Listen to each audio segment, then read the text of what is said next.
Друзья, про родной язык скажу так.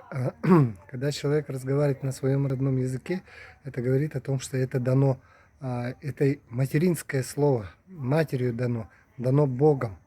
И поэтому он имеет на это полное право. Если люди осуждают за это, за то, что мы говорим на родном языке или кто-то говорит, то нужно обратиться как раз к законам мироздания. Первая Конституция что делает?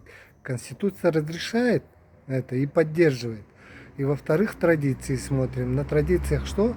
Это дано, материнское слово дано кем? Творцом, Богом дано. Значит, когда мы осуждаем, будем осуждать кого? Творца Бога будем осуждать. Поэтому родной язык дан человеку для того, чтобы человек развивался через свой язык и раскрывал свои компетенции, заложенные в генных инженерии. Это генная инженерия, и человек быстро развивается. Поэтому поддерживайте свой язык, развивайте свой язык родной. Удачи!